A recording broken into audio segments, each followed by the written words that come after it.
तो दोस्तों मैथ की क्लास में आपका फिर से स्वागत है। Good evening students. मुझे एक बात बताओ, मैंने सवाल दिए थे उनको करके लाए हो क्या? ठीक है, तो आज अपन संख्याओं पर आधारित फिर से अपना चैप्टर आगे की तरफ लिया है। ऐसे ही सवाल आ रहे हैं, अभी जो ग्रुप डी का एग्जाम हुआ था मोस्टली सवाल ऐसे आ रहे हैं जो आपको कैलकुलेशन में देख के देते हैं, एक क्वेश्चन बनाने में देख के देते हैं। वहाँ से आज अपन चेक करते हैं कि क्या ये सवाल फंसाते हैं या नहीं फंसाते। मैंने सवाल लिखा दो संख्याओं का गुणनफल इतना है, इनका योग इनके अंतर से कितना अधिक है? 42। इनमें से बड़ी संख्या क्या है? किसी का आंसर आया क्या? नहीं आया। एक लड़की का आ गया पीछे से। क्या नाम है आपका?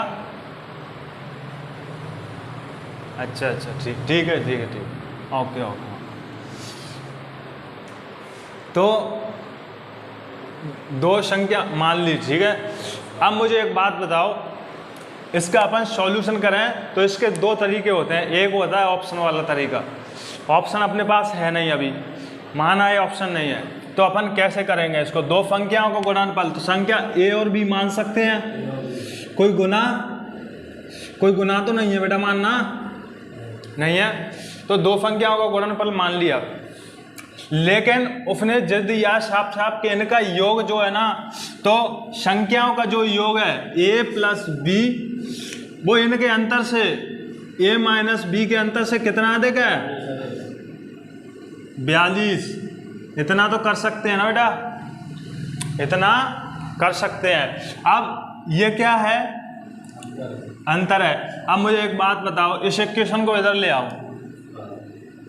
a प्लस बी इधर लाएंगे तो a माइनस के हो जाएगा, b किसके हो जाएगा? किसका हो जाएगा बेटा? प्लस का।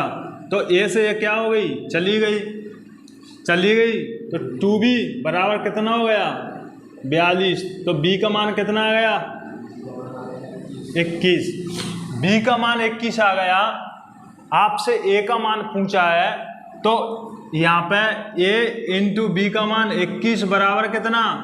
1092। अब 21 से आप इसको काट सकते हो। 21 से आप इसको क्या कर सकते हो? काट सकते हो। तो 21 से काटो, 21 पहिया 105, 21 दूनी, तो एक संख्या आई है अपनी 52, एक आई है 21। तो आपसे बड़ी संख्या पूछा है, बड़ी अपन ने a मानी थी, a का मान कितना आ गया? 52। लेकिन आप फिर भी अगर आपको यकीन ना हो कि सवाल आंसर सही है, तो इसका मल्टीपल जब आप करोगे तो कितना आएगा? 1092। और 52 से अब आपसे अगर ऑप्शन देता तो 52 और 21 आप संख्या मान लेते। फिर उसके अनुसार वो कह रहा है कि इनका जो योग है दोनों का, कितना? दोनों का, और इनके अंतर से कितना अधिक है? 42। इन दो, इसमें से इसको घटाएंगे तो इसका अंतर आएगा, और इनका योग करके योग में से अंतर को हटा दो तो जो एक्स्ट्रा जो बच रहा है वो 42 अधिक होगा। ठीक है बेटा। तो फर्स्ट नंबर सवाल आपका समझ में आ गया। सेकेंड नंबर का सवाल, 4 क्रमिक संख्याओं का योग कितना है? 60 है, मतलब लगातार है। इन संख्याओं के वर्गों का योग आपसे पूछा है, तो मुझे एक बात बताओ, क्रमिक पूछा है तो x प्लस 1, x प्लस के 2, x प्लस के 4, ये सब प्लस में है। ये क्या है? किस में है बेटा? प्लस में। x प्लस 3, 1 2 3 4 हो गई ना। कितना क्या दिया? इसका योग दिया कितना? 60। भाइयों ध्यान रखना, x कितना हो गया? 4x प्लस कितना? 5 और 1 6 बराबर कितना दिया? 60। तो 4x बराबर कितना हो गया? 54। लेकिन यहाँ पे क्या नहीं हो रहा? कट नहीं रहा। क्या नहीं हो रहा? कट नहीं रहा। x plus 1, x plus 2, x plus 4 क्रमिक संख्या अपन ने मान ली। आपने इतना आंसर अपना देखा। मुझे एक बात बताओ, तो यहाँ पे वैल्यू कट नहीं रही है अपनी, क्या कर नहीं रही, तो अपन कैसे, या तो भैया ने सवाल जो उसमें दिया है मुझे ग्रुप डी में, उसके अनुसार ये सवाल गलत बोला है। अब गलत सवाल कहाँ हो सकता है, एक बार अपन इस पर क्या करें, निराकरण करें।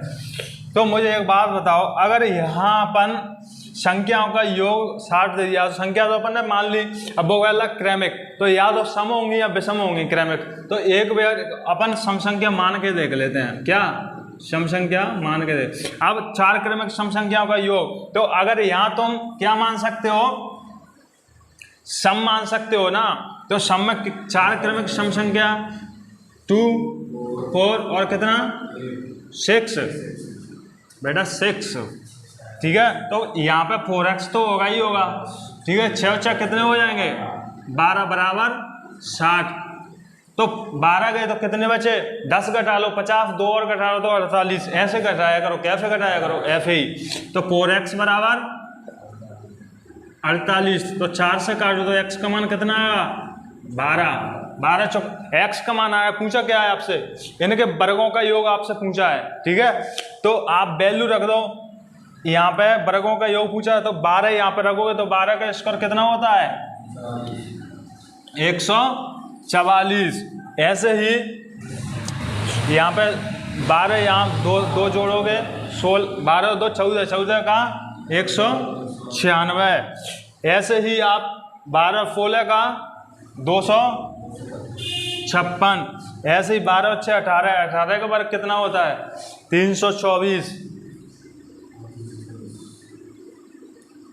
324, तो ये आपका आंसर आ जाएगा जोड़ के 4 और 6 10 और 10 20, कितना 4 और 6 10 10 10 और 10 20, 20 की 0, हाँ फिर की 2, तो 2 इसमें जोड़ो, 6 और 9 15, 5 20 और 2 22, 3 और 2 5, 5 और 2 7 और 1 7 और 2 9, तो 920 आ जाएगा आपका आंसर। तो आपको सवाल भी देखना है, अगर आपका सवाल कहीं आपको गलत महसूस हो रहा है तो सवाल को इंग्लिश में पढ़ लिया करो, क्योंकि क्वेश्चन इंग्लिश में मान्य होता है ना कि हिंदी में।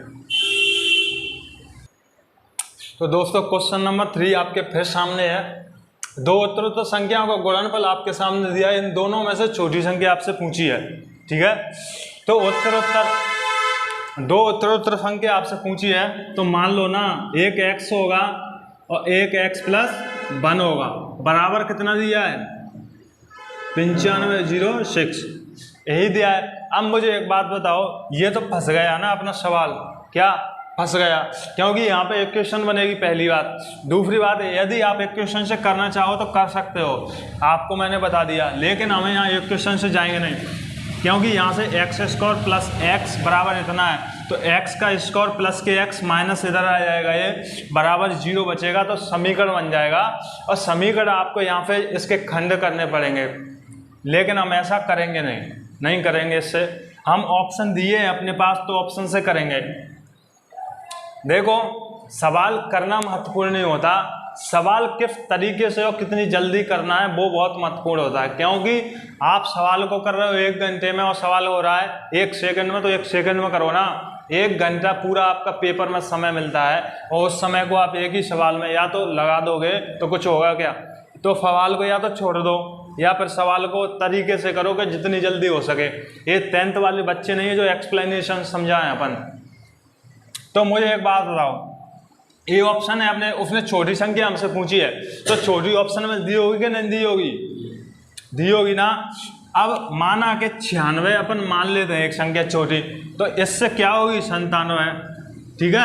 अब बोला सर अब भी गुणा करना पड़ेगा, नहीं करना पड़ेगा बेटा, गुणा क्यों नहीं करना पड़ेगा, हमें इकाई अंक देखना है। 7 6 42, क्या 6 आया नहीं आया, तो इसका मतलब ऑप्शन नंबर ए गलत। ऐसे ही 97 छोटी संख्या ली, ठीक है, और इससे बड़ी संख्या क्या होगी 99, तो 8 7 56, ठीक है, 8 7 56।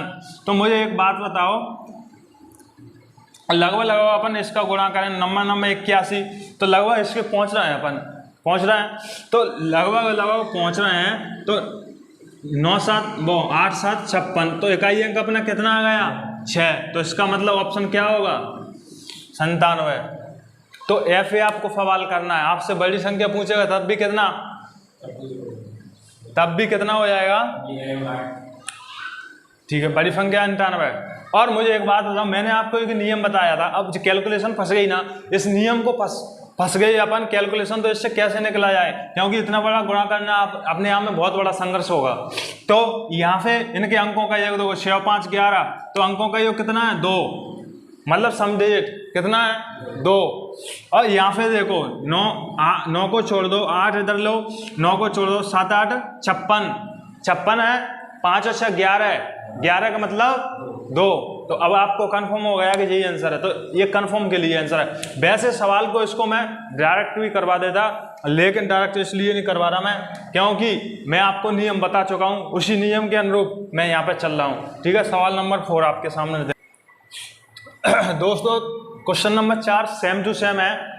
आपको फिर से इसलिए दिया है मैंने, क्योंकि कुछ विद्यार्थी बोल रहे थे कि सर समझ में कम आया, तो इसके माध्यम से आप समझ लेंगे। और किसी का आंसर आ गया क्या? नहीं आया, ठीक है। तो 2 फतह सम संख्याओं का गुणनफल दिया। अब मुझे एक बात बताओ, आपसे बड़ी संख्या पूछिए, बड़ी संख्या ऑप्शन में होगी कि नहीं होगी? तो बड़ी संख्या मान लो कि 78 थी, कितनी थी 78, छोटी संख्या कितनी हो जाएगी 77, नहीं होगी क्या? 77 को 78 आता ना छोटी संख्या, क्योंकि क्रमगत मतलब सतत बोल रहा, सतत मतलब लगातार। 7 8 56, इकाई का अंक क्या नहीं आ रहा 6, मतलब 6 आ रहा है, तो 6 आ रहा है तो मतलब गलत।